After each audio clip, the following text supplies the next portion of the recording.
is Asinine Radio. This is the weekly music podcast where every week we get into a different band, different artist, and we break down one of their records. We get into the music, the lyrics, how it was made, and maybe everything in between. My name is Tyler, and way out there, hundreds of miles away, is Jeff. While you're listening, go to Spotify, Apple Podcasts, give us 5 stars. If you're watching on YouTube, smash that subscribe button, share the post with all your friends, tell all your friends. And we are in 90 season. We are, I would say at this point, we're maybe halfway through or nearing the end of 90 season. We have 2 more after this episode, and then we're good. We're good on 90 season. We're going to take a little bit. This episode is halfway. We are officially halfway through. We're officially halfway through. Got 2 things left. We're going to take a little break, not from potting, but from a season. Then we're going to jump into a huge season after that. we talked about this after an episode, so we were pretty toasty. So maybe you forgot. It sounds like you've forgotten, or it looks like you've forgotten. But anyway, the total universe thing, is that what we're doing? Yeah. Okay. That's what we talked about. We don't have to do that, but I mean, it was something we'll do that. I remember to separate, to kind of separate the 2 seasons. Keep it separated. Yeah. 90s. Exactly. Yep. That's 90s, dude. So yeah, 90s season, halfway through 90s season on the podcast. Hope you're all enjoying. If not, who cares? So what are we doing today? Not enjoying. So who's that? Skip. Mr. Skip hates his shit. Yeah. Oh, he's gonna have so many criticisms about the Smashing Pumpkins or this episode that we're doing. I'm fucking sure he's going to. About the rankings, about this, and yeah. hopefully, like mostly like directed either towards you because why me? Because I don't care about these enough to have like a definitive answer as to why my rankings are such. The only things I do care about were my top 4. So I guess if you have criticism on my rankings, it would just be the top 4.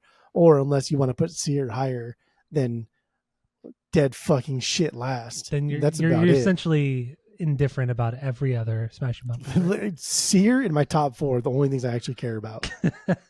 Everything else I don't care about. Okay. All right. So anyway, we're doing the Gishes by the Smashing Pumpkins. Yeah, there you go. That's what we're doing. First record from 1991, and you know this is. We'll get more into it. I don't know. Let's just jump into. And he says, "I'm exhausted." Dude, we just did an hour and a half on the rankings. So whiny today. So whiny, man. You're like Billy Corgan right now. Is that what we're doing here? Yeah, that's whiny like BC. That could be. Okay. That could be. So let's jump into our origin story with the Smashing Pumpkins. So what do you got this week, Jeff? Or what do you got? Go. Like again with some of these. Oh, that's a beer, dude. With some of these groups that were big in the 90s, and we know these singles, didn't care for them then, didn't care for them for a long time, and it wasn't until you got into Smashing Pumpkins in a more contemporary sense that I got into Smashing Pumpkins in a more contemporary sense. So your origin story, or my origin story, is piggybacking on your newer love of the Smashing Pumpkins, your newer obsession. But even then, it still took like a year or 2. It took until we did Siamese Dream on the podcast in 2020 before you realized, oh, this band is actually fucking fantastic. Well, this band has been fucking fantastic. I wouldn't say this band is fucking fantastic. This band was fucking fantastic. Yes. Well, you would say it, and you are going to say it. Yes. All right. So my origin story is I've always liked a couple songs here and there throughout the years. In 1979, I always loved that song. When Tarantula came out, when Zeitgeist came out, I remember for whatever reason I heard Tarantula, and I fucking loved it then. I've loved that song since it came out. And like I said on the rankings episode, that is my favorite Smashing Pumpkins song. But it wasn't until right before Shiny and Oh So Bright came out, right after kind of the OG lineup reformed, and they put out the song Solara as a single prior to the record coming out, that I just went down. I just fell in love with this fucking band. I heard that song. I was blown away by Solara. And then I did a deep dive I started doing a deep dive into all their records. But then shortly after that, Shiny and Oh So Bright came out. And like I said on the rankings too, I've listened to that Pumpkins record more than any other Pumpkins record. That was my true entry point to this band, was Shiny and Oh So Bright, which I know is fucking insane, but it really truly was. And then at that point, I went down that rabbit hole of Siamese Dream and Gish, became absolutely obsessed with those records as well, and then so on and so forth. You know, just just I've listened to all of their records so many times. Over the past like 5 years, the Smashing Pumpkins has been like the band I listen to the most on Spotify. Them and Blink, which is just crazy. It's crazy. And on top of that, not only do I listen to them so much on Spotify, I also listen to them so much on vinyl as well. I have almost all their records on vinyl. I fucking love this band. That's my origin story. I do love this band a lot. That's something. I think Billy Corgan. I think Billy Corgan is one of the greatest songwriters. I don't give a fuck. He is. Ever. He is, and he's a fantastic guitar player too. I don't give a fuck what you say about that either. Okay. One of the greatest songwriters and a fantastic guitar player too. I'd put him in top. I'd put him like top 100 maybe of songwriters. Okay. All right. So that's my origin story. My origin story technically, or it really comes down to Shiny and Oh So Bright. So, wow. Okay. Let's get into Gish, their debut record, like I said, from 1991. Let's give our first impressions on this one, and then talk about any stinkers if we got them. I have no stinkers, and then we'll go through our bangers and everything in between. So, what do you got, Jeff? Go. I guess first impressions. So like Shiny came out right before I moved out to Arizona, and that happened just like a year before we really dove into the vinyls. So it wasn't until I guess what really like turned me on to Smashing Pumpkins was Gish, because that's when I really got into like just kind of a more obscure kind of like doom stoner rock stuff. And then Gish was like, oh, this is fucking dope. If you think of Gish not as a grunge record, but you think of Gish as a psych record, just that happened to come out during the grunge era, then it's a lot fucking better. And then what did it for me with like Smashing Pumpkins overall was Adore. But like Gish was really kind of like what made me not hate them, or I guess what made me pay more attention to them, because that's just what I was into at the time. So I guess that's my first impressions of Gish, is just, I don't know, because this came out during like the grunge era, and because I didn't listen to Smashing Pumpkins, we were fucking like 4 years old when this came out. Like my mom didn't listen to this shit. Like, same so here. like nobody I knew listened to Smashing Pumpkins growing up. None of the people at camp ever listened to Smashing Pumpkins. So there's never any introduction to Smashing Pumpkins for me, to people that I wanted to hear from, until fucking 30 years later. So like, it's not like our fault we didn't get into this. It's just one of those things that slipped by. It's not a big deal. Yeah. It's like the Descendants, you know? Which the Descendants is even crazier, because a lot of people around us love that band, and our favorite bands love Descendants, but it took until 3 years ago until we finally I don't know what really got into it. It makes no sense at all. I think the Descendants was just one of those things where it's just like, there's no way they could be that good, right? Yeah. Like, I'm sure they're good. Like, I'm sure they're great. Like, Bad Religion's good. They have a lot of stuff that's like, meh, but like, I'm sure they're good.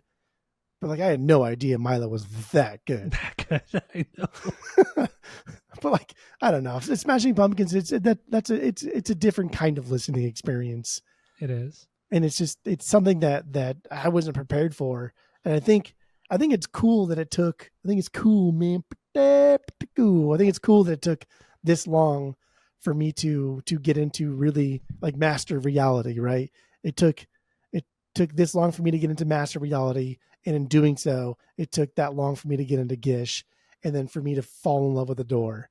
And I'm fine with that kind of Cinderella story, baby boy. Why bring up Master of Reality from Sabbath? What does that have to do with?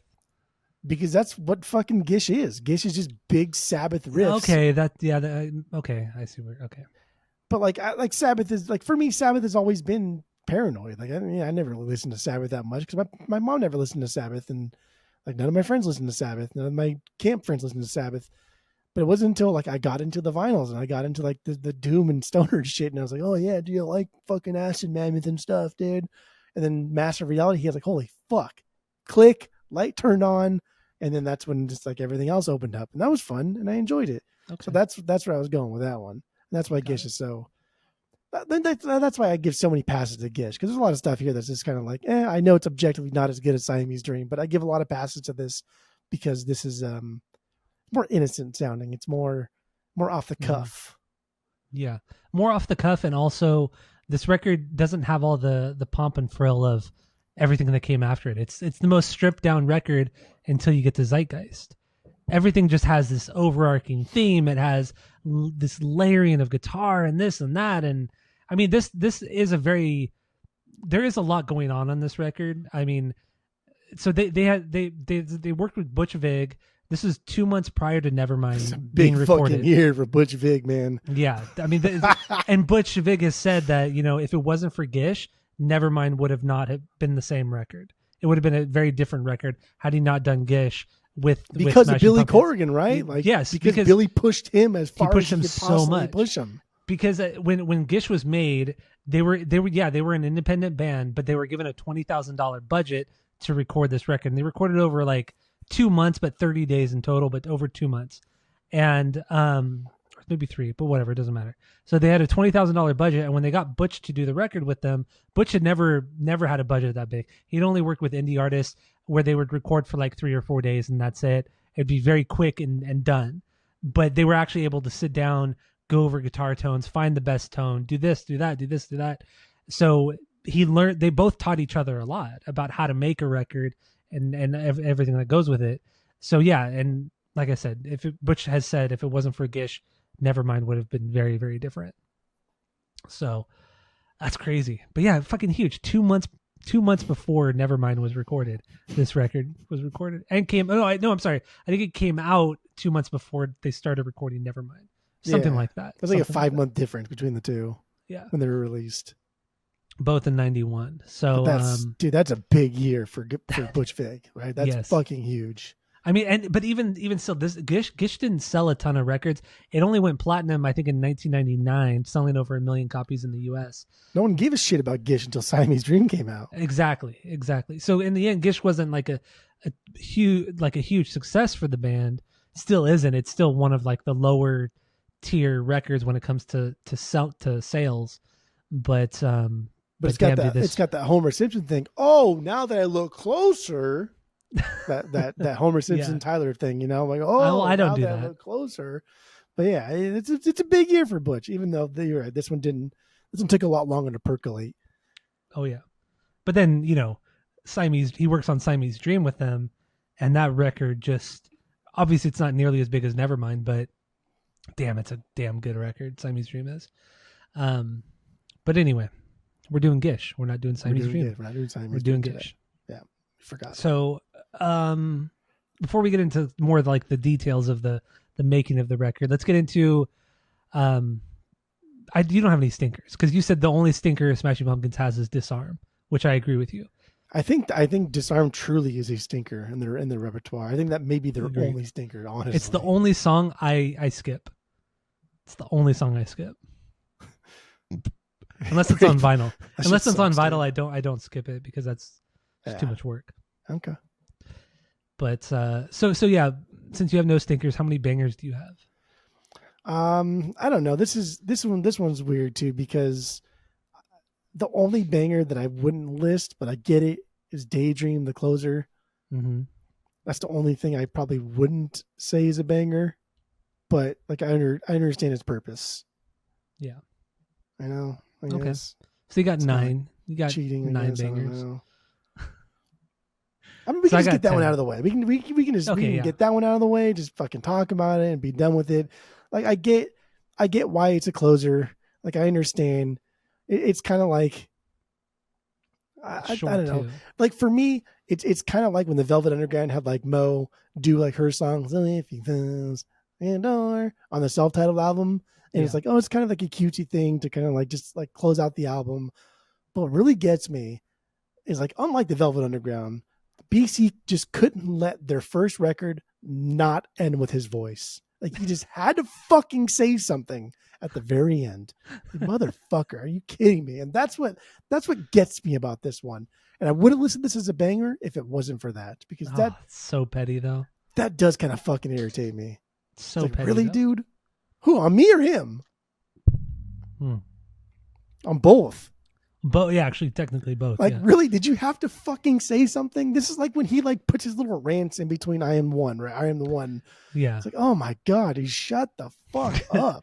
It's very like John Feldman too, like just having to just add the little like annoying nuances to things sometimes. Yeah. I'll tell you, dude, I've watched probably the most videos I've watched this week are his rants for I Am One. And that shit, I don't know why, but that shit fucking irritates. Oh, not I Am One, sorry. Yeah, I Am One, right? The first song. Yeah. Wait, what rants are you referring? What, when he constantly plays rants? When he plays that shit live, he always stops playing. Yeah, it's I Am One. Does he? He's like through the middle of the song before like the solo comes in, he just fucking rants. He just says like random shit, whatever he's playing, wherever he's playing. Does he? He'll just rant for like a good 2 or 3 minutes where everyone's do. I guess so. Yeah, you're right, huh? Yeah. No, he for sure does it. It's not like I guess so. Like he 100% does it, and it's annoying. And it fucking irritates me. But I honestly watched like 10 of them.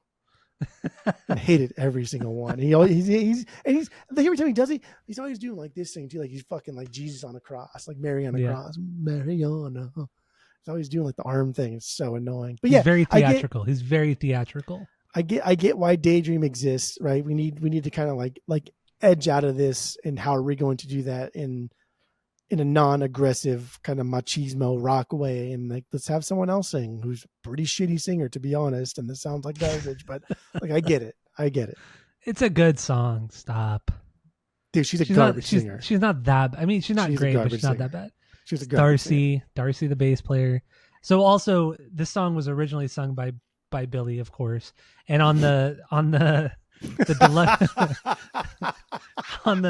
on the deluxe version of this record, actually on Spotify, you could hear the Billy version. We're not going to talk too much about the bonus tracks, the demos, and the B-sides and shit like that. No, it's just way too much already. Yeah, there's way too much already. But yeah, on the deluxe version on Spotify and Apple Music, you could listen to the Corgan version. It sounds identical, except it's a little less, like it's just mixed a little bit differently. This would be my 10B, but I can't list this as a B because I just don't like the way he speaks at the end of that verse, at the way end of the record, I guess, is when he talks. Okay. That's it. That's all I got. All right. It's my 10B. So we've kind of ran this one into the ground. So then what's your 1B then? Cause I have 10 Bs. So every song is a banger. I guess I have 9 Bs plus Daydream. So 9 plus 1. Maybe not 10. Math. Yeah. Pod math. Right. Yeah. So what do you got for number 1? What's your favorite song on this record? I think this is the best song on the record. Like I think hands down, this is the best song. Wait, and it shouldn't be what? It shouldn't even be a contest. It shouldn't even be a conversation. But Siva, the second track, really, that's the best song, baby boy. That's it. Wow. Okay. Easy. All right, let's get into Siva then. Easy. That's my 3B. That's my 3B. Okay. That's close. It's close. Enough, but that's close. It was my 2B for a long time, or for all week, and then when I did my final listen through today, it dropped down to 3. So let's get into Siva. Okay, this one's heavy. This one's very stoner rock sounding, mostly because he borrowed that riff from fucking the Nude, right? That Free for All song. That's just straight up fucking lifted that one, but that's fine. I like BC's voice in this one. I do. You also don't love have the guitar to be leads. such a hater, man. Come on. What? That's fine. Who cares if you lift another riff? That's fine. Not that I care too much about Nuge's music or him as a person, but the dude shreds. Dude shreds. Great guitar player. And if I was ever a guitar player and someone's like, "Oh, you play like Ted Nugent," I'd be like, "Thank you." Yeah. Thank you. You know what I mean? Thank you. It's such a compliment. Yeah. Seriously. Dude fucking shreds, man. Through and amazing through. guitar player. I like BC's voice in this. I also love the guitar leads. I love that wily tone. It's, again, very stoner rock sounding. But what makes this one so good is when it quiets down. It quiets down, gets into that groove, and JC's drumming is just on fucking point. Yeah. It's tight. It's a little jazzy, a little flirtatious, and it leads them all back in proper, like with that fucking super dope drum fill. Whatever the fuck he's doing there. It's like, my God, I love that shit. It's so good. Right about the 3.5-4 minute mark is when this song just really blossoms into this beautiful sunflower. And that last part, dude, is after the second cool down, right? Because we already had one cool down earlier. Yeah, because you have 2 bridges. Yeah, you need 2 of them. Yeah, the first one, is definitely the jazzier one of them. The second one is definitely more subdued, but it's fine to be more subdued. Like you were flashy enough. You transitioned out of that. It was absolutely perfect. It's fine to to chill a little bit Wild. on the second one, and then the outro too. It's just you explode in the outro, and fucking everybody awesome. rips on that outro, dude. Like everybody yeah. brings something, but then it's like, did everybody really bring something, or did like Billy tell them to do something and then just go re-record his own parts? So yeah, exactly. that was which the is thing. like, which is arguably like maybe the most disrespectful thing you could possibly do in a band. Like, what is more disrespectful than that? I don't think there's anything more disrespectful than that. Yeah, it's pretty bad. That's pretty so fucking bad. annoying. So like all the lead parts, all the solos, like when I first listened to this and before I dove into like the backstory, I was like, oh, that's a cool part. Like I wonder if like that wasn't Billy that did that lead. And then like seeing him re-record everything, like, damn, bro, that's probably all Billy then. It's all Billy, yeah. And that's sad.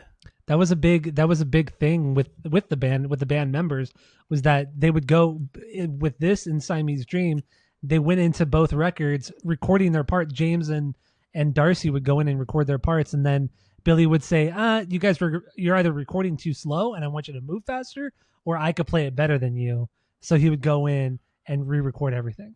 Which like, given the second part of that, the first part of that's like, come on, dude, fuck off. But the second part is that like, hey, even though you had that blueprint, I think I can do that better. That's a whole different conversation, right? Yeah. Like, I'm the front man. I like what you did there, James, but I think I can do it better. That's a better conversation than, hey, that's a cool thing you recorded. I'll see you tomorrow. And then James walks in the next day. I'm like, what the fuck? You know what I mean? Those are two totally different fucking things that happen there. 100%. If you can do it better, then do it better. That's fine. But don't like surreptitiously, like you're a thief in the fucking night, like a cat burglar over here. Or it's like I heard a story recently. Josh Reeves was on the Rick Beato podcast like 6 months ago or whatever, and he was talking about he asked Josh like, oh, what was like a really awkward, what was like a weird experience in the studio, and he said one time he was asked to go record drums on a record he didn't want to say the name of the band, but he showed up to the studio, he played the whole album through, like pretty much first take, did the whole album through. And then the drummer of the band came into the studio unexpectedly, not realizing that his drums were being recorded over, and nobody told Josh that he was recording over the drum parts of the actual drummer. He thought everything was like mutual. So yeah, the drummer showed up, and then Josh had to sneak out the back door as to not like have like a fight break out.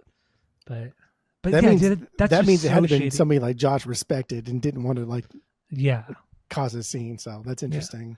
But yeah, that is very shitty to do. It's so fucked up. Like, if your drummer's not cutting it, fucking just be honest with them, man. Yeah. Like, come on.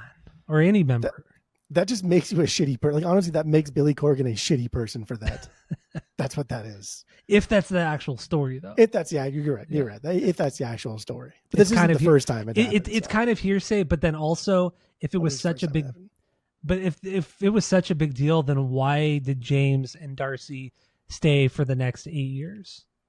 You know what I mean? What the fuck else are they gonna do, dude? Smashing Pumpkins is blowing up like fucking. I don't want to say nothing.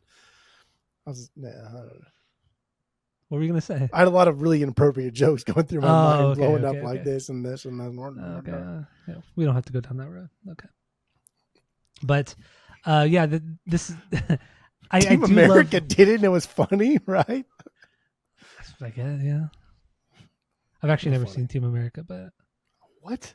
I know, crazy, right? Because I love South Park. Because I love South Park. I know. You weren't there with us? No, I've never seen Team America, and I've never seen Basketball. Oh, I know, and I've seen every single episode of South Park. I'm literally rewatching them all again right now as we like every day. But yeah, I've never seen Orgasmo either. I watched Team America with Ryan and Matt Hines in the movie theaters, and dude, I cried because I laughed so hard, and I've never seen Matt Hines laugh that hard. He's a very serious man, dude. Very serious. I remember like actually crying and missing half of that movie because it was so fucking funny. But that was also back then. I haven't watched it in years, so I don't know if it's that funny now. I mean, honestly, the South Park guys, everything they write is pretty fucking funny. So, anyway, what's your 1B? Oh, we go with Siva then? Yeah, it's fine. Okay. Well, I mean, so lyrically too, let's just kind of get this out of the way. Lyrically, I don't think there's much to these lyrics. Even Billy Corgan has come out and said that the lyrics are more of just like more of a placeholder than anything else. Like he said, overall, it's more of just like the spiritual thing. It's more just like a spiritual journey for him. Like it wasn't. They don't really mean anything. I know, and a lot of the things I've read too about this record, him go like all the liner notes that he's written in the 2011 remaster of the record. It's just a bunch of fucking word salad. It's absolutely so it's fucking all fucking nonsense. Like he got more obnoxious and pretentious as the years go on. And then I think like 2 or 3 years ago, it must have been 2021 for the 30th anniversary. He did like a series on YouTube on their YouTube channel, and it was the Gish breakdown of every single song. And I got through like maybe 3 minutes of I Am One, and I'm just like, man, I can't do this. I can't do it. So I didn't end up watching it because I was going to do it as like research for the podcast. And I'm like, I just don't care enough. I love annoying. I love his music. I love his music. But sometimes when he talks, I can't listen to him talk. I think I'm not even going to go down that road. He has what they say is a very punchable face. Well, it's not that. It's just the way he speaks. It's the way he speaks and the way he speaks to people and about people that I find very. And it's the way he stares at people when they're talking to him, as if he's just kind of waiting them to shut the fuck up. So it's just his turn to talk, and that's irritating. That's true too. But yeah, I did read that he said that Gish was more. He had to have lyrics there somewhere, and he had to say something, and so it was just words. And I was like, okay, that's cool. I whatever. Like, you don't have to, just because you're speaking doesn't mean you have to say something, right? Mm-hmm. And so, and then I read later on when he went to now they look closer, the retrospective review, and he was like, oh, this means this, and like, oh, dude, fuck this. So I did 0 notes after I Am One on the lyrics. There's almost nothing there outside of, I think, Crush is the only one that I feel like has any sort of depth to it. Otherwise, I think everything else is just a placeholder. But that's fine, right? Yeah, it's totally fun. I'm not knocking him for that because I'm totally fine with that. But I'm just saying, like, retrospect, him going back and saying it, it has meaning. Come on, guy. Come on. It really does. Like you can say I was in this place of mind when I wrote this song, even though that song isn't about that place of mind. Yeah, that's fine. Yeah, that's totally fine. But to come out and say, this song was about this, bullshit. No, it was not.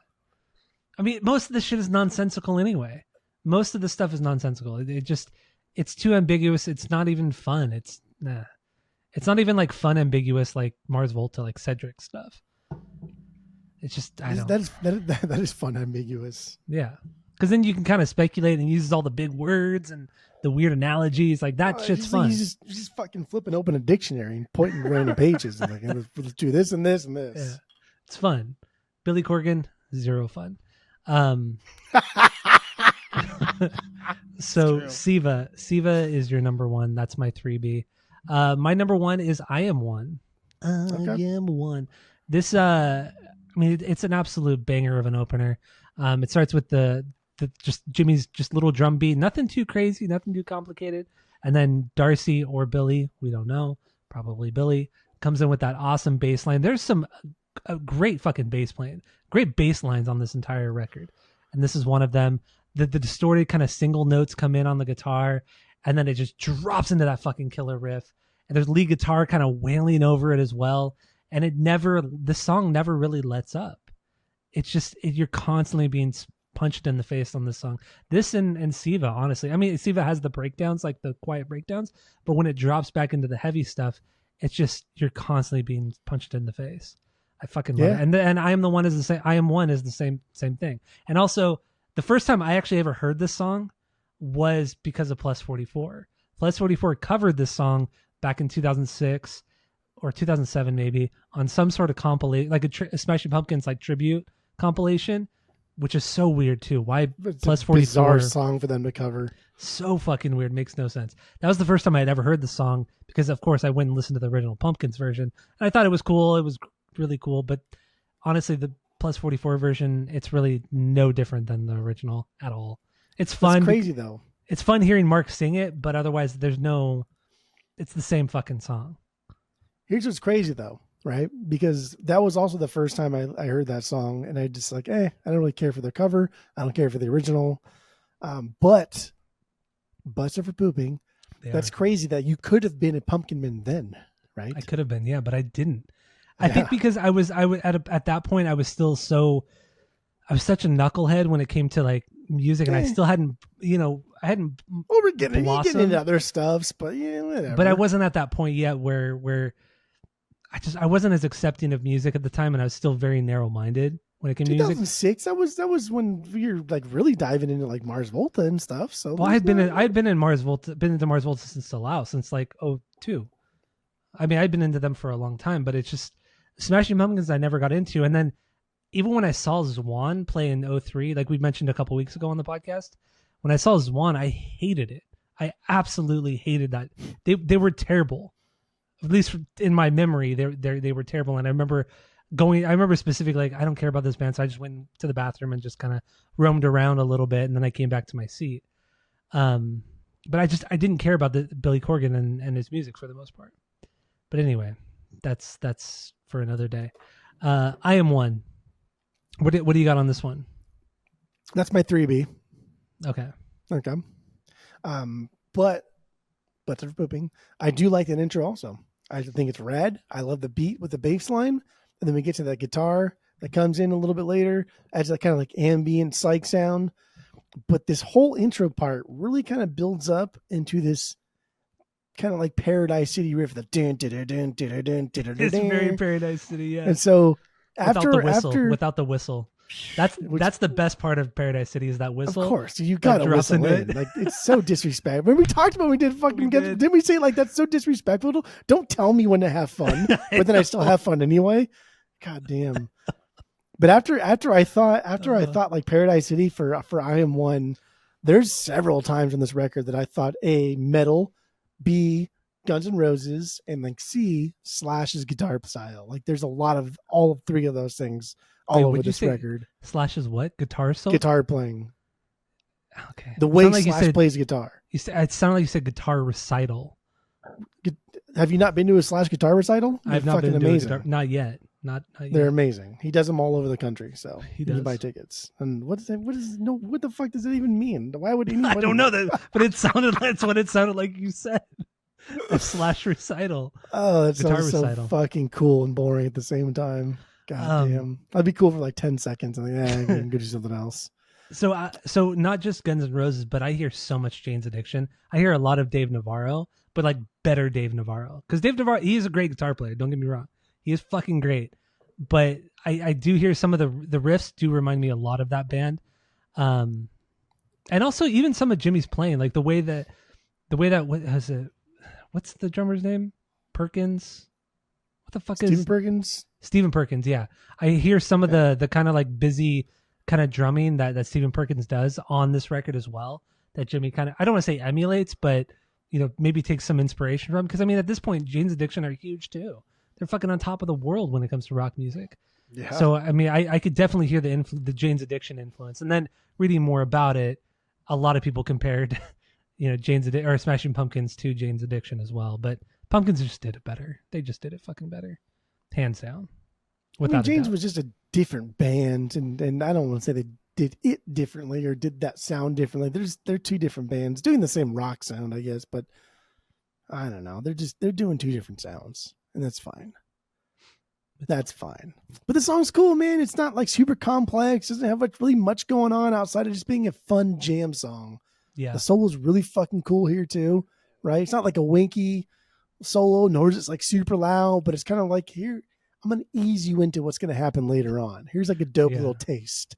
Here's like a good, like when you go to a restaurant and the restaurant has good appetizers and you order a good appetizer. Like Hoff's Hut, dude. Hoff's Hut is the best fucking potato skins I've ever had in my life. I've never been to Hoff's Hut. Dude, what are you doing? You never seen basketball. You've never been to Hoff's Hut. Why have we never been? We've been friends for over 20 years, and we've never. Because I'll tell you what. Here's the thing. You'll tell me what. Here's the thing. I'll tell you what. You'll tell me what. Hoff's Hut to me is like, it's good food, right? It's like it's diner food. Hoff's Hut is diner food. That's fine. There's nothing wrong with that. Nothing wrong with that. But the one thing I think Hofstad does, I guess it's the two things. They have really good tortilla soup. But the one thing I think Hofstad does You like better than tortilla soup? anybody, yeah, I love tortilla soup. The one thing Hofstad does better than anybody I've ever been to ever, is your potato skins. You know, potato skins are good, but it's too much potato. Exactly. Like it's too much potato. I don't want that much potato. Hofstad doesn't don't want that much potato. Hofstad does I don't even know where the fuck they even grow these potatoes, because they grow them in the shape of like a bowl. Okay, it's like a fucking bowl, and the bowl's super thin, but it's not too thin to where it's like a crisp, like a chip, I guess, like a potato chip. Crunch. I get it, yeah. It's soft on the inside, but the outside and the inside is kind of crispy, so it holds all like the goodness on the inside. But they don't put too much cheese to where all this globs at the bottom, and you're like, oh, that's kind of gross. It's a greasy mess, yeah. Dude, I'm telling you, man, Hof's Hut. Where the fuck is there even a Hof's Hut anymore? I haven't seen one baby. Los Al. Los Al's far though. I haven't seen a Hof's Hut in a long time. Yeah. They're disappearing. Best potato skins I've ever had in my life, by far. Okay. Well, anyway, back to I don't know what that. I don't know why that has anything to do with I Am One. How did we get into potato skins? Yeah, but I Am One. You gotta watch those rants, dude. I don't know if I don't know how high tolerance you have of Billy Corgan. I don't at all. I mean, I also listen to his podcast. So. But I honestly, I really listened because I was so interested in the Autumn project that I wanted that I wanted to hear the story. So I put up with the condescending way he speaks with people. But honestly, as the podcast went on, because I listened to all 33 episodes, as the podcast went on, he got better and better at speaking with people. It was so weird. I've never known somebody who was less condescending and seemed like he was having a good time. Like, he was so standoffish at first and such a dick. And these are guys like he's friends with. Like, he's not like just talking to random people. These are people that he works with and are friends with. But yeah, anyway, it doesn't fucking matter. He's like a robot, dude. He's like a robot that's like learning how to interact with humans. That's what he is. He's like an AI. Billy Corgan's like an AI. Is what he is. Just constantly learning. And honestly, another reason why I get so annoyed with the way he talks is because it's exactly how my boss talks to me at work. Like the owner of my the company that I work for, the way she talks is exactly like Billy Corgan, and it pisses me off. That's all I'll say. Just tell her. She's like, hey, do you like Smashing Pumpkins? That's all I'll say. But maybe I shouldn't have said that because this is a public podcast. Whatever. I don't give a fuck. Who cares? I'd be a little bitch rhyme like, oh, you gotta delete this shit. Fucking so my fucking people on in. Fucking who gives a fuck? Ass. Who gives a fuck? So I Am One, baby boy. Also, with I Am One, the guitar solo. The whole thing, huh? No, I'm not gonna. No, I'm gonna forget about this. After tonight, I'm gonna forget about this.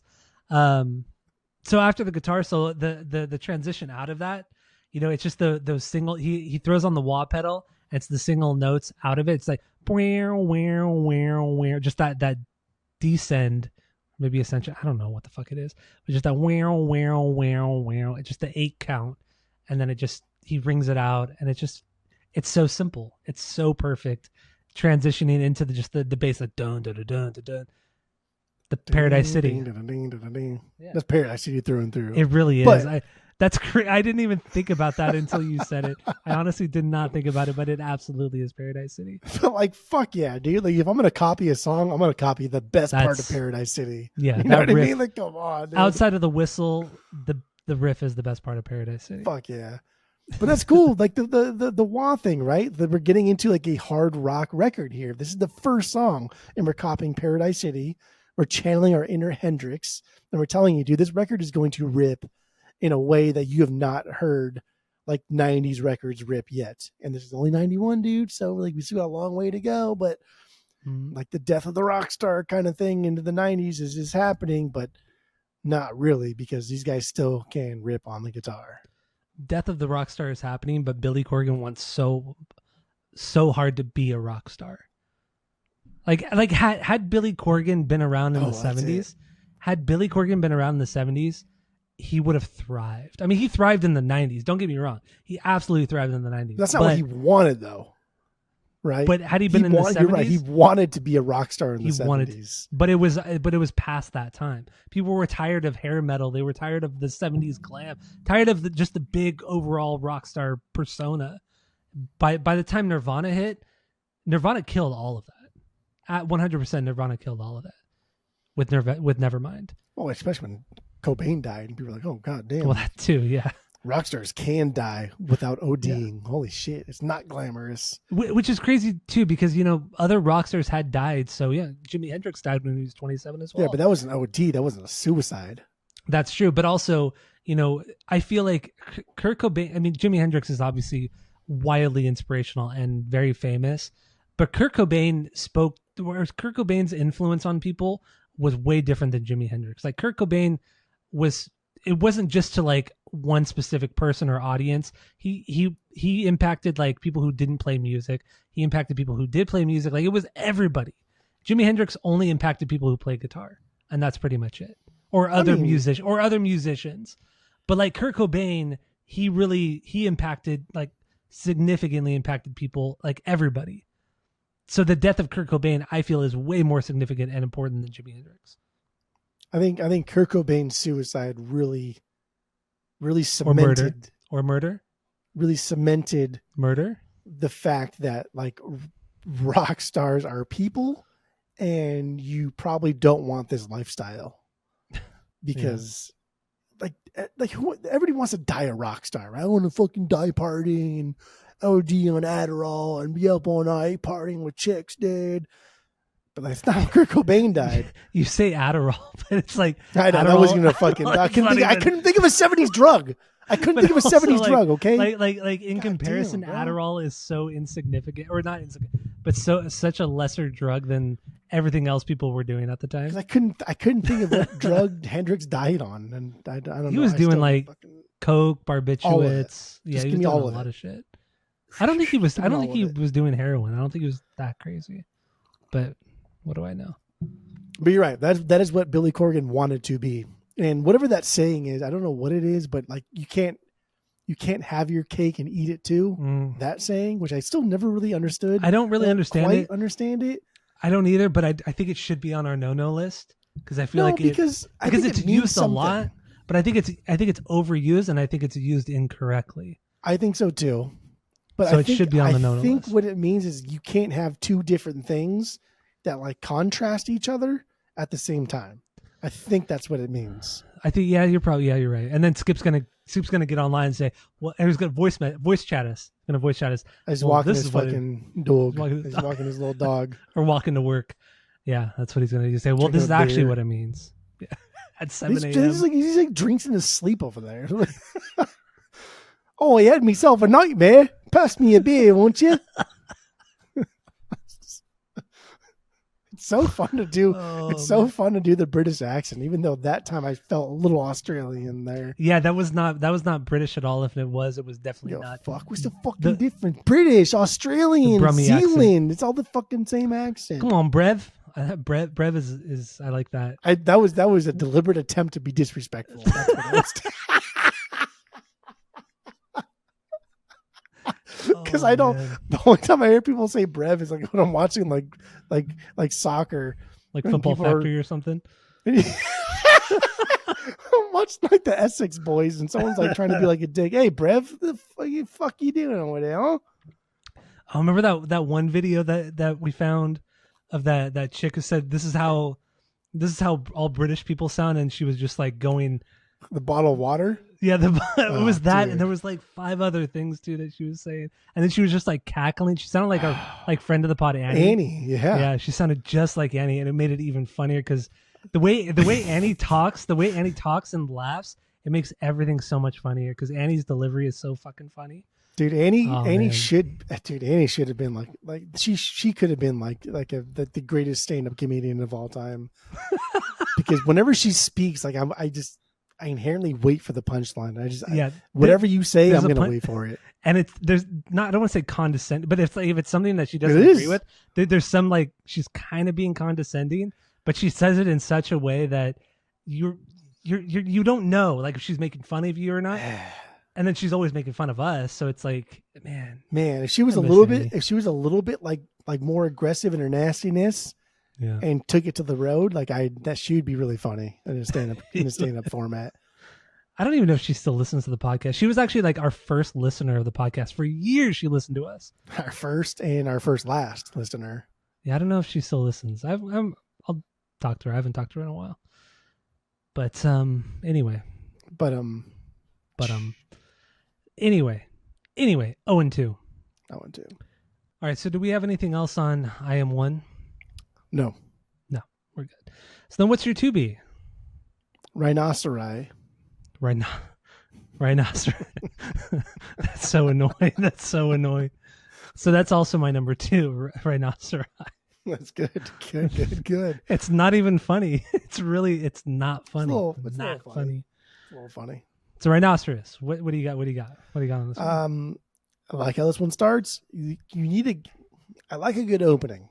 I like a song that can like capture me right in the beginning, because if you don't do that, then like you better like end on a high note, or you better put me through some shit like a door. Like a door doesn't capture me in the beginning, but it puts me through some shit and it ends. Mm-hmm. But I like how this one starts. I really dig when they quiet down enough, like to let some space in, and it's not just BC wailing, because he likes to do that kind of shit. There's some really cool like drippy Oh, that's a beer, dude. There's some really cool drippy like verbed up lead parts that also sound like maybe a tremolo, right? Like blah, blah, blah, blah, blah, blah, like that kind of thing. Yeah. And that's what I was thinking of. It's a tremolo. I was thinking like reverb but it's tremolo. That's the blah, blah, blah, blah, blah, blah, yeah. You're right. Yeah, you know what it is. That was the what I was trying to think of earlier. This is like, so like the first listen through, I was like, oh, that's fucking dope, dude. Like I don't remember like Billy Corgan being that great at the guitar. And then I was like, oh, maybe that's the other guitarist. And then after the whole thing was done, I went back and read, oh, damn. Yes, that was Billy Corgan. So kudos to him for being that kind of guitarist. Yeah. But it's just like that part just adds like a really cool psychedelic like sound to a slower song, I guess. But we finally get to like the song, it kicks back into gear, right? And it gets really wild. That lead guitar again is getting wild with its wailing. And I don't know, like the band wailed. The band wailed? The band wailed. Fuck. All right, fucking fuck that one up. Because are you trying to make a joke or? Yeah. That fell flat quick. Hey, you win some and you lose some. Yeah, you lose a lot of them too. Fuck. I was gonna quote the Friday quote. I fucked that one up too, right? Damn, you were just damn it, dude. Potting's been hard. Potting's been hard today. Wow. Anyway, rhinoceri. Rhinoceri. The tremolo effect I really, really do like here. God, I don't know why I was having so much trouble with that earlier. But really the song is about the interplay between the bass and the guitars. Just they kind of they could really complement each other so well, and then there's some really good harmonizing between the two instruments as well. Also with the vocals, like the note matching, the harmonizing that Billy does with them is it's absolutely perfect. It's a slower jam, obviously. It kind of really just trudges along, but it also slowly builds and builds and builds to the heavy distorted guitars that drop into that just ripping fucking solo. It's fucking good. It's so good. But it also has this like hypnotic kind of dun dun dun dun dun dun. There's a lot of drone on this record. It's Smashing Pumpkins in general. Absolutely. And that's fine. I like that. Like just like kind of like a wall of guitars at times. Not on this song in particular, but it's Smashing Pumpkins in general. Like when they have their slower songs that trudge along, it's just this wall of guitars, but it's just this kind of like boom, boom, boom. Just I don't know. It just the beat that Jimmy throws in there is absolutely perfect. That's good. You're dancing. People that dance like that fucking piss me off too. I fucking hate that so much. Like that thing. Just like going forward, like inching forward. The inch forward. I hate the inch forward. You hate the inch forward. Fucking hate it so much. All right, Jerry. Anyway. Yeah, that's something, dude. Like a worm. You a worm? You eat caterpillar? A caterpillar?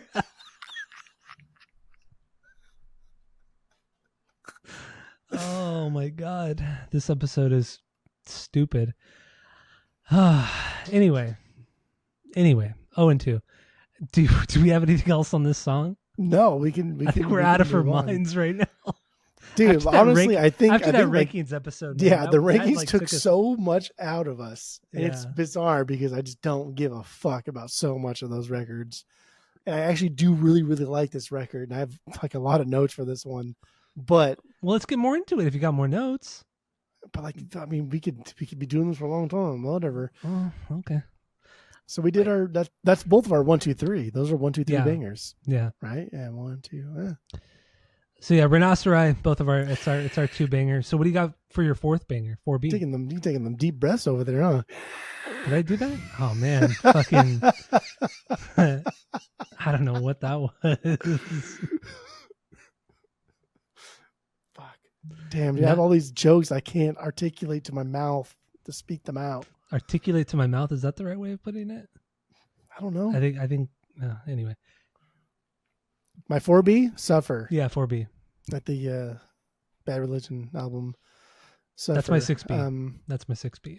Yeah, I think Suffer, like backpacking from Crush, we get this cool point of the record compared to the first like 3 tracks. We're kind of going on this cool journey that is just like another ballady slow point. Mm-hmm. But this is very Jefferson Airplane sounding. Like there's a lot of that kind of shit going on. And that's just like, dude, that's psychedelia through and through. And I love this fucking bass line. It's quick enough to add this little feel to the song, right? This little kind of like, I'm going to step up a little bit, but it's not too fast to change the song's like heart or momentum or where it's going. And really, I think like Crush and Suffer, I think they should be together like Brain Stew and Jaded. I think like you only get the true essence of Suffer when you listen to Crush, in the sense that like Jaded is so much better when listened to after Brain Stew. And I think Suffer is better than Crush, but you need Crush there. Okay, I can see what you mean there. I do get it.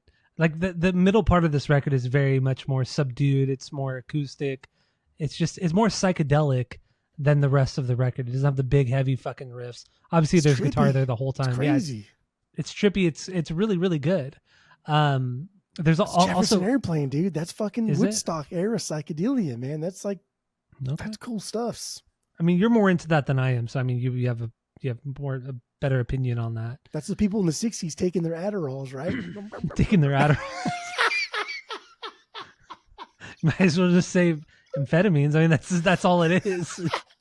But Adderall was so specific. It was so fucking specific. Yeah, it's so like 2000s, or it's so 2010s. Adderall is so 2010s. That's what it is. It's so like college kid who just want to stay up late and fucking get drunk and party. That's it. Or study. Yeah. It's stupid. Anyway, I never did Adderall. I never took it. I don't think any of us ever did Adderall. Yeah, I mean, I know people who have done. I have friends and people I know who have done it, but I've never done it myself. I think none of our friend group ever did Adderall because A, we never gave a shit about school, and C's get degrees through and through. Yeah. And B, and also we didn't need it. We stayed up all night anyway. I know we didn't need it to stay up. We had so much energy as it was that we didn't need to take Adderall. Like how many times we stay up at the fucking beach watching the sunrise? Yeah, like constantly drinking. It's like, good Lord. Yeah, did a lot of shit. But also, none of us were really like, we were never really into drugs. We drank, but outside of drinking, we never really smoked. None of us ever smoked really, or anything. We were fairly clean. But anyway, we're more like a vandalism crew than we were vandalism crew. I'll probably have to take this part out. Why? I don't know. All right. Anyway, Suffer. There's also this kind of like kind of Middle Eastern feel to it, with a lot of like the tom playing that Jimmy's doing. Also, the effects that Billy and James use on this song as well are very just, I don't even know what kind of effects they are, but they give it this kind of like Middle Eastern kind of maybe Indian feel as well. to the whole thing, but yeah, the bass lines are fucking killer as well. And then this is the only song on the record. I know how much you love this kind of shit. This is the only song on the record that's in 3/4 time signature. No. A 3/4 time signature. So it is. It is. If you're not My Name Is Jonas or you're not doing a polka, I don't give a fuck. That's the only time you care. That's the only time I care. You don't care when it's, Tool doing, 9/16 or something like that. No, because all that shit just with Tool specifically, no one even knows they're fucking doing it except for Danny. He's the only person that even does it. He's the only guy in the band that has talent. Bored with that shit music. Have you seen that meme, that Olympic meme with Primus and Tool? No. Or Tool and Primus? It's like one picture is like this I don't know, some Olympic guy like from China or Japan or something, and he has like this like gun, this gun with like this like extended. Yeah. Skip sent that to us. Did Skip send it? Oh yeah, he did. Yeah. He did. Yeah, I saw a friend of the part Mark post about it too. So it's that, and it's like this like long explanation about Tool, like how like something about their music. That looks like it's fucking crafted from like a 3D printer and shit, and the guy's just like a fat dude that just like is really good with a gun, pointing a revolver, and just Primus sucks. It's a great fucking meme. It's a great meme. Yeah, they skipped that, sent that one to us in our Discord. That was good. That made me laugh. That one was really, really good. Fucking Tool, man. Tool fans they're something, dude. Tool's something. Not the fans. The band sucks too. God damn.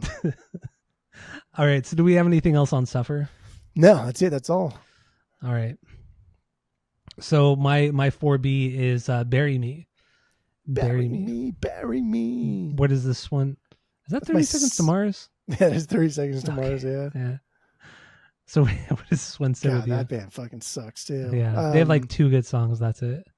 That band was a band that like blew up because Jared Leto is just like a pretty face. Because he's an actor. Yeah, he's a good-looking dude. That's what he's a shitty actor. Yeah, he's not right. Good. Like he's not a good actor. All the movies he played in, it's not because of him. And like Requiem for a Dream. Like that movie's not very good. It's not very good. It's really not. It's really not very good. That movie is like the equivalent of like your parents saying like, "Don't do drugs because your fucking head will fall off." Right? Like get the fuck out of here, dude. Like come on. Like, it's fucking worst. Or like the equivalent of like, "Don't read Catcher in the Rye because it's so bad for you." This and that. It's like it's the equivalent to Catcher in the Rye. Like when it comes to books and movies. Oh, okay, that's right. You have it. But yeah, like we talked about that last week too. I think. Yeah, I never read that book. I read like one book in high school. See my way through everything else. See degrees. All right. So yeah, Bury Me. Yeah, this is my 7B. Bury Me. Now I can't get that out of my head. How the rest of that song go? I'll just pomp and circumstance. It's a good song though. That's a good song. No, it's a good song. It's not a good song. You don't know how the rest of the song goes. I do know how the rest of the song goes. Sing it. Wait. Bury me, bury me. And then he was like, right? It goes some shit like that. Yeah, something like that. Man, that song sucks, dude. That band sucks. Fuck that band. Like a shitty. Honestly, like the Bravery got a lot of shit back then. Remember the Bravery? That song sucks. That song sucks. 30 Seconds to Mars is the worst version of the Bravery. 30 Seconds to Mars sucks. Fuck that band. Bury Me, 7B. They're not even similar. They are similar though, because all they do is like have one little tiny hook that's kind of somewhat like catchy, and they make like a 4-minute song out of it, and then subsequently make a 35-minute record out of that. And I don't know how. And Jared Leto made a 30-year career out of that. I don't know how. Yeah, somehow. You see that fucker at the Met Gala? Like the shit that people wear at the Met Gala? Like first off, the Met Gala is the Met Gala is just annoying garbage. Fuck. What Jared Leto? What did he wear? I don't even know what he wear. Trust me, it was stupid. No, I believe you. I believe you. Okay. Let's get back to it here. Yes, Bury Me. What? Bury Me. Bury Me. This one has like the same kind of approach as I Am One, right? That kind of like heavy metal sounding riff. It throws in some like super metally lead guitar parts too. But like, dude, this solo is fucking, this solo is the bee's knees right here. This solo is the best outside of like shit that he did in the Zeitgeist. It's got this kind of like, it's got this kind of like minor to major keychain thing that like transitions perfectly. It's a pretty fucking like musically well thought out solo. It's not just a wanky thing, even though it kind of sounds wanky. It's pretty fucking goddamn good. And he's not a great soloist, but he's a really, really good lead guitar part player that can like extend those leads to make it sound like it's kind of a solo. In turn, you're talking about being a great songwriter. I mean, that's just being a good fucking songwriter. I'm sure if you wanted to solo and tap and do all this fucking the crazy RP. I mean, he can do that. I've seen video of him doing that kind of shit, but he chooses not to do it because he's writing to a song rather than just being a wannabe Eddie Van Halen. I think he just, I don't know. I mean, it's good songwriting, yes, but I don't think he's that great. No. I completely disagree with you with that. It's like I kind of equate him to Rivers Cuomo, where Rivers is a great songwriter. He's also an amazing fucking guitar player, but he doesn't need to show off his guitar skills, much like Billy Corgan doesn't need to show off his guitar skills. They're both we all know Rivers is a great guitar player because we can. I haven't watched Waka Waka like Fozzie Bear. I haven't watched a lot of live performances of Billy soloing and like shredding, but actually most of the videos I watched this week was him ranting. I didn't see a lot of soloing. No, he's a very, very good guitar player. A very underrated guitar player. And the only reason why he's underrated is because people only focus on him in the media. But when you break down his music and his dude, he's so much better than the media and people really think. He's fucking incredible. Okay. He's fucking great. He's great. But also, it's a good song. Very music, good song. It's at 2 minutes when that bridge drops, and this is one of the moments where I thought, damn, dude, this is Jane's Addiction. This reminds me so much of Jane's Addiction when that bridge hits. I can't explain why. It's really cannot. JC's so fucking busy, dude. And like Jane's Addiction, when they get busy, and there's a lot of like stuff going on, a lot of fucking snap, crackle, pops. And when JC gets busy, he can carry a song by himself. He can 100%. Make you. He can make. Same with Stephen Perkins. Stephen Perkins is the same way. Like another drummer that people don't talk about. They don't talk about quite enough. Stephen Perkins is a killer drummer. He's a great drummer. Stephen Perkins is a really, really good drummer. JC's like on a different fucking level. Oh yeah, I agree with you. You know what I mean? Like once again, Stephen Perkins is a great drummer, a guy that can carry a song by himself, whereas JC is a guy that can be the song, right? Like yes. I don't need anybody else. I just let me do my thing. Let me. And lose. a perfect example of that is the song "United States" off of Zeitgeist. That is literally a Jimmy Chamberlin song, and he was nice enough to let Billy Corgan play guitar and sing on it. That's literally what United States is. That song is incredible. 8 minutes of how can Jimmy Chamberlin write an 8-minute song and make it sound perfect, melodic, and everything else? Jimmy Chamberlin is one of the greatest drummers of all time. I don't care. I don't make the rules. He's something. He's something.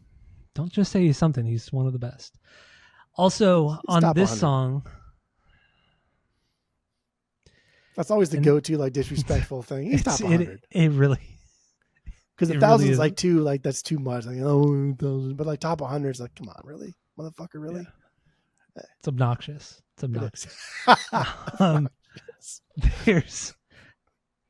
This is one of the few... This is actually the only song I noticed on the record where it sounds like Billy is actually... or Darcy is harmonizing with Billy. There's some harmonizing here, but then there's also some... like a little bit back and forth, but Darcy's voice is a little bit buried in the mix, but it complements his voice so well because he's such a high-pitched singer and nasally singer that their voices really, really complement each other. And I feel like, goddamn, if they had utilized that technique more, it could have made for some incredible fucking songs. If they had utilized their bandmates more, they could have been a much more nuanced and fucking Brian Wilson over here. Yeah. Uh-huh. Yeah, Brian Wilson over here. Billy Corgan is the 90s Brian Wilson. That's not too much of a stretch. Easy there, dude. You have to agree that's not too much of a stretch. I mean, like songwriting wise, no, that's not a stretch. But like, what did one do for the other for music? There's two different things that were kind of like going over there. But that's also, Brian Wilson had nothing to work on. So, of course, anything he creates is going to be, oh, my God, this is so great, so spectacular. But by the time fucking Billy Corgan comes in the '90s, it's like, well, most of the shit's already been done. What more can I create that hasn't been done already?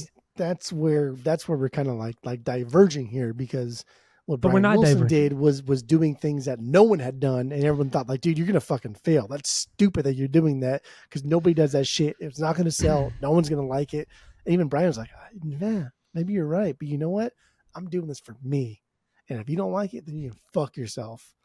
And he did it anyway. Okay, That's exactly what you quoted it. I mean, that's exactly there. what he said. That's because Brian Wilson was always one for swearing a lot. The Beach Boys always swore in their music. That's what they were known for, actually. Exactly. Got the case of the Zackleys. So Bury Me by 30 Seconds to Mars is my 4B. What do you got for your 5B? Crush, 2, 3, 4. Isn't there a song called Crush, Crush, Crush, like Paramore or something? Paramore, baby boy. Was it Paramore? Okay, that's what I thought. Nothing compares to a quiet eating alone. Nothing compares to you from Sinead O'Connor. What are we doing? Why are we doing this? I think we are jumping around so much. This is not a testament to like this record not being a good record. I just think that we just kind of hit that point. You know what I mean? Like there's a point of diminishing returns, right? Diminishing returns. Yes. Once you hit a point, then like everything kind of just goes downhill from there. And that's not to say this record is deserves that. It's just that's where we're at today now, personally. And this is usually the time where we kind of just run through our notes and put out stuff real quick. Oh shit. Yeah. And the rapidness of this is not going to affect the ranking, because I already know what I'm gonna give this anyway. But right now it's so hot, it's so humid right now where I'm at. I'm like dying here. I'm like I've been sweating. Was it like 95? No, it's like 80 degrees, but the humidity is 80? so fucking. But the humidity is so high right now. I'm fucking sweater weather, dude. It's like I got fans going. I'm so fucking hot right now. That'd be chilly, but it's the dry heat where you live. I had goose flesh just thinking about it. Geography. That's what we're known for. That's what we're known for. And insulting Britlanders. Idiot. But yeah, Crush. we could just run through this real quick, and then. Well, okay, but we're already on Crush, and then we have like 3 other songs to talk about because there's only 10 songs here. That's true. So yeah, Crush. What do you have on this one? Crush is my 5B, dude. That fucking bass intro, right? It's so aggressive with that scale, and like this whole song is just built around that scale, and it's fine. It's cool because it never goes away, and it's super loud. It's always fun. But then like this super aggressive synth sound that slowly creeps in later on. That's kind of fun because that's like the first time you hear on the record, and like the last time you hear this kind of like a Door era synth sound. So it's already like creeping in here. Like Billy already telling you, hey dude, not right now, but later on, you can get fucked up with this. Yeah. Be prepared.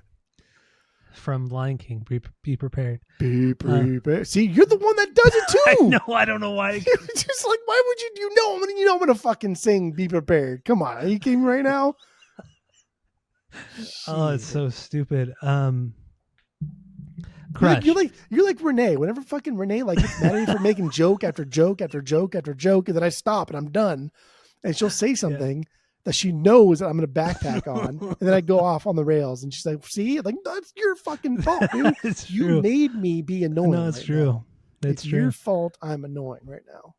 So with Crush, this is a very slow jam, more acoustic based, and I agree. It's more more of a bass driven song. And it's what's literally cool is built off of a fucking scale. The entire song. It is. And what it's so cool is so you have just like the acoustic guitar just kind of strumming along the whole time, and then the interplay between the bass guitar and the electric guitar is fucking awesome. It's so subtle. It's very basic. It's so simple, but it works. It makes sense for this fucking song. And this is the only song on this record where I feel there was a lot of thought or more thought into the lyrics than anything else. This is about his girlfriend at the time, but future wife. He wrote the song for her, about her, and pretty much just his love for her. In the end, there aren't a lot of lyrics here, but the substance is there. There's enough here to at least mention that. But yeah, I mean that actually what you said, the way you put it with the music, it's all fucking scales. Yeah. That's really what that's all this is. The guitar, the bass, everything. It's all fucking scales. But it works, man. Something so simple. Something that's so rudimentary. But it fucking worked. That's what humans like, baby boy. We like rhythm, we like melody. That's what drives songs, that's what drives music forward. Yep. It's true. So, we have anything else on this song? On Crush. No? No, that's it. That's all you got. All right, so there's 3 songs we haven't talked about. Tristessa, Snail, and Window Pane. What do you want to just run through them real quick? Yeah. It's where you put them out of order like that, not just in order. Well, because I was just looking at my my rankings. Because Tristessa is my 5, Snail and Window Pane are my 9 and 10. That's why. Gotcha. Window Pane's my 6, Tristessa is my 8, Snail's my 9. Okay. So what? Yeah, let's. What do you want to get into? Go Snail, Tristessa, and then Snail. Okay. Snail. What do you got on Snail? That's my 9B. But this is a great continuation from Crush and Suffer. Mm-hmm. Like get into that slow crawl, that snail of a crawl, before we get everyone to kind of turn it back up and drop in again. This one kind of seems like this is like the mid song for the record though. Like that's really what this is. It's got a lot of cool parts to it, but compared to the big ones, it's kind of like the weaker song. I think this is the weakest song on the record outside of Daydream, but Daydream serves a purpose. But with Snail, like, dude, I love a good, like, one more time jam, right? Like, one more time, boys. Let's do it again.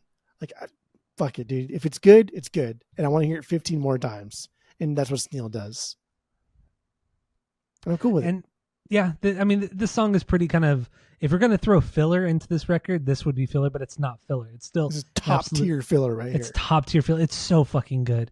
But it's really kind of just going through the motions of this record. It has everything that you've heard on other songs already, but it's fucking good. Jimmy's playing though, fucking perfect. His transitions, the way he honestly leads this whole song. This is a Jimmy song. He leads this goddamn song. It's a jam song that fucking Jimmy gets to do who the fuck he wants on it, because everyone else is kind of just doing like the same thing over and over. Yeah. And then that's their song right here. So then Tristessa we get into next. And that's why Snail's not like an okay song, is because of Tristessa, because Snail fucking leads into this one so goddamn well. I fucking love how Tristessa climbs out of Snail. It does. I mean, honestly, the sequencing of this record is incredible. It's absolutely incredible, because you start off so strong and so heavy and kind of nuanced, but then you drop into this like lower, kind of slower jam, not ballad, but just slower jam, and you throw in all these influences, and then it builds and builds and builds to Tristessa. Because Tristessa is like this really chuggy kind of jam. There's a lot of good palm mutes and everything thrown in here, like chugging kind of stuff. It's a rad fucking song. Yeah, it's super heavy. I think it's fucking amazing, and it's got this really, really cool like slow groove to it. I like that. Yeah. And again, like we start the record off with just Guns N' Roses, flashy, 80s metal type stuff, and then we get into like this slow kind of chuggy psychedelic Jefferson Airplane kind of sound, and then we get into Tristessa, which is just something a little bit different, something kind of like putting both of those together. It's got a little more grit to it. I think like this part of the album has a little more grit to it, and there's also like that too. There's parts of it that remind me of I Am One too. Like a little bit of the chorus reminds me of like I Am One, but also some Jane's Addiction too thrown in there. It's fucking solid. It's great cool solo too. But yeah, dude, cool solo. That solo is 100%. It's also Jane's Addiction too. It's fucking good. I mean, I think this song is great. I like the first like 3 Jane's records up until this point. So yeah, I'm not shitting on Jane's Addiction, because they were really good. But this band, I mean, this record takes a little bit from Jane's, but it's to be expected. It's to be expected. So what do you got for? Was it Window Pane? That's the only thing we haven't done yet. What do you got on this one? That's my 6B. I wrote Heavy Psych Sounds. That's the name of the a super dope contemporary psych label that Acid Mammoth is on. But Heavy Psych Sounds, man. Love that band name too. Acid Mammoth. I think that may be the greatest like sludgy psych band name of all time, Acid It Mammoth. might just be like, it might be up there with one of the coolest band names of all time as well. Yeah, it's just so. Acid Mammoth is just so rad. You know exactly what it sounds like just hearing that band name. Yeah. It's fucking Damn, cool. that's such a cool name. But yeah, this is the most, dude. This is the most psych rock fucking song on the record here. Song on the record, yeah. Song on the record here. Yeah. Like we get like JC's ascending, right? Or he's accenting the bass lines, which is only 2 notes, but JC does a great job at bringing out the eyes of that bass line, because that bass line is so fucking simple. It's just like those 2 things that's going on there. Yeah. But how do we church up 2 notes to the point where like people don't understand or realize that that's just like 2 fucking notes, and like who gives a shit about that?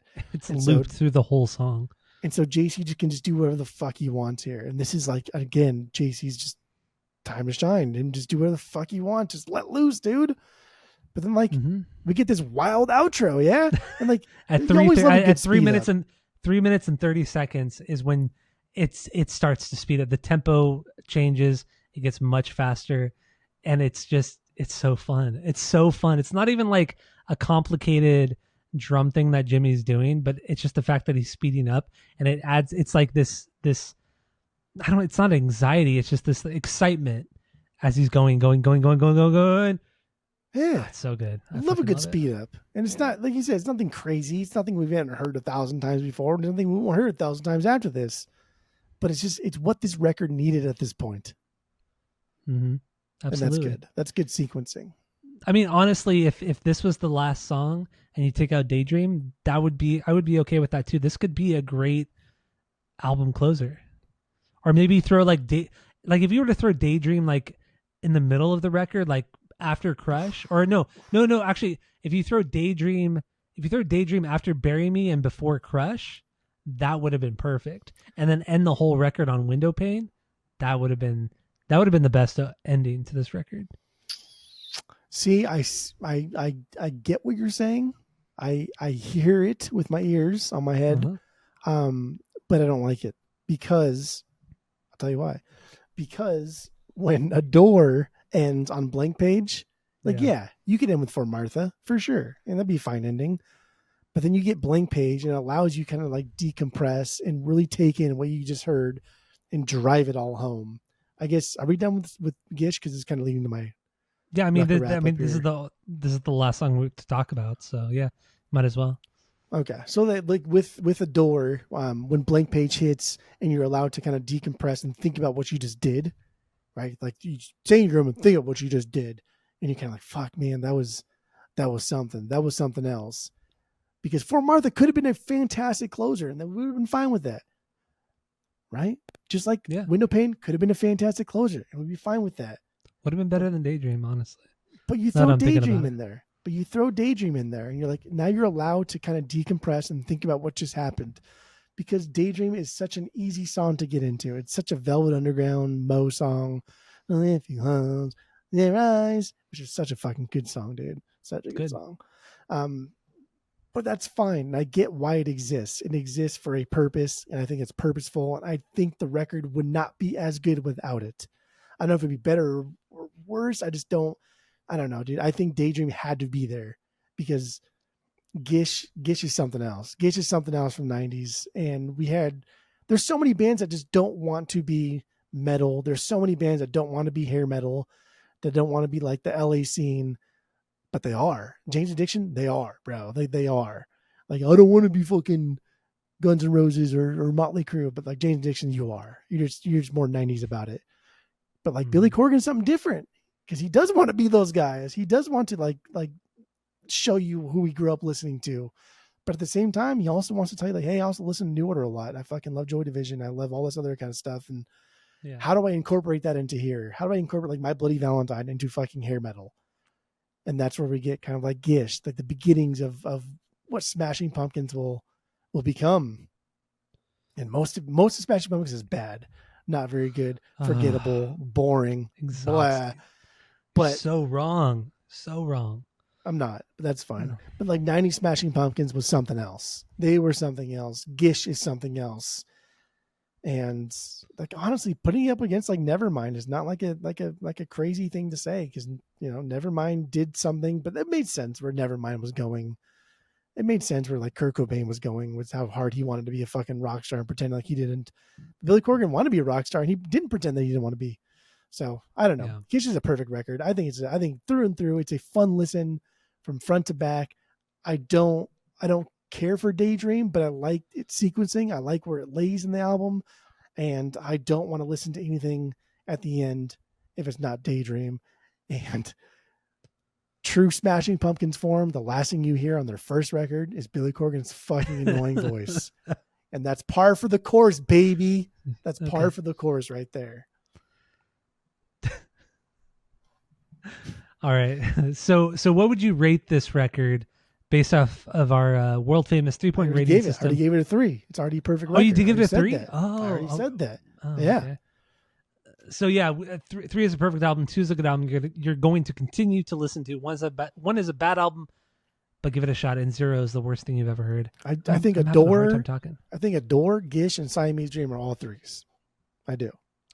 Wow. I do. Even though Siamese Dream has Disarm on it, but Siamese Dream just even elevated Gish, and Gish was just, dude, like Gish is just like, again, it's just like Sabbath, but in the 90s.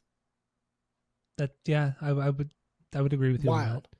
But everybody thought like, oh, this is fucking bad grunge. And it's like, dude, like you want to hear bad grunge, you listen to Pearl Jam, STP. That's bad grunge. That is bad grunge, 100%. Alice in Chains. Well, out of the 3, Alice in Chains, STP, and Pearl Jam, Alice in Chains definitely is the best of the 3. Yeah. Because Jerry Cantrell has some good shit. Yeah, still don't care, but Jerry Cantrell is significantly better out of all the other guys. Yeah. But Smashing Pumpkins never wanted to be anything except for rock star. Well, when we say Smashing Pumpkins, I really mean Billy Corgan. Yeah. And then pleading with Jimmy Chamberlain to do some cool shit on the drums. But yeah, that's all Billy Corgan wanted to be, is fucking Slash, is to be a rock god. Mm-hmm. That's all I got. You cut out a lot there, but that's fine. We're almost done. So yeah, my final thoughts real quick. I think Smashing Pumpkins, Billy Corgan was from a wrong era. I think he would have been better in the 70s. I think he would have reached his goals. I mean, he did a lot. I mean, he would have been happier in the 70s. He would have been happier, but what the band achieved in the 90s was so significant and so huge. There would be nothing in the 70s. But also Billy Corgan, I think he wanted this David Bowie kind of, I think he was dreaming so big that he wanted to be the next David Bowie. I really honestly feel that's what he wanted to be. He wanted to be this character like Ziggy Stardust. I mean, Billy Corgan had this whole thing where he wrote out, supposedly he wrote, I mean, with Glass, like the whole story behind, Machina and even parts of Melancholy, in retrospect, was supposedly like this grand story. And he put on this character thing once Melancholy came out where he shaved his head and he wore kind of the same thing. Machina came out. They all kind of wore like uniforms, kind of like this. It was all kind of weird. And it's the 90s. Who gives a fuck in the 90s at this point? But I feel like he was really trying to be the next David Bowie. And I like it better than David Bowie because I think David Bowie is very overrated. But anyway, Gish, who gives a fuck? Gish is a fantastic rock record with a lot of psych influence. Absolute fucking banger. This is a perfect 3 out of 3 for me. I don't give a fuck. If you listen to the rankings, we talk so much about this goddamn band. So perfect 3 out of 3 for me. I would say they have so many perfect records. They have so many. They have so many. Here we go. So many. I didn't talk about it on the album ranking. The first 17 records are probably perfect records. So the band have 15 records, or kind of 13 records plus 2 comps. So let's just say 13 records. There's nothing below a 2 out of 3 for me. Nothing below a 2 out of 3. Sear gets a 2. Sear and Autumn get a 2. Sear and Autumn get a 2 for me. 2 out of 3. But yeah, Gish 100% is a 3 out of 3. I'd say first. How many 3s they have? So Gish 3, Siamese 3, Melancholy 3, Adore. 3. Adore is a 2.25. Okay, so not a 3. Machina is a 2.25. Zeitgeist is 2.75. What do we got after that? Oceania, 2.75. So they only have three. They only have three threes. That's true. No, because Shiny would be Shiny would be 2.75. Yeah. Huh. Yeah, you're right. So I guess you only have 2 threes. No, Melancholy has 4 threes. Well, because Melancholy has 3 threes. Melancholy was your 5 though. Yeah, but it's still a perfect 3. So it could still. What am I saying here? Okay, Melancholy is 2.75. It's 2.75. 2.75. So I have more threes than you do. You only have 2 threes. But my consistency is better. Yeah, I drop off quick, like a cliff. Yeah, you do cliff very, very fast. All right, so that's all I have for this episode. That's it. That was exhausting. I'm tired. I haven't been this tired since we did the Manson episode with friend of the pod Skip. That was a lot. I don't know why that seemed like a lot. It was a lot. Yeah, it was a long week, but I listened to so much Pumpkins. God, it was unreal. Yeah, that's what it was too. It was just like the week itself was fucking. There was a lot of fucking Smashing Even Pumpkins. though I started 2 weeks ago, I did start 2 weeks, just because I wanted to get that start. But anyway, thank you all for listening. Go to Spotify, Apple Podcasts, give us 5 stars, tell all your friends, share all the posts. If you're watching on YouTube, smash that subscribe button, and that's it. That's all. We got 90 season coming up. 2 more episodes of 90 season, and I don't know. Yeah, that's it. That's all. Differential.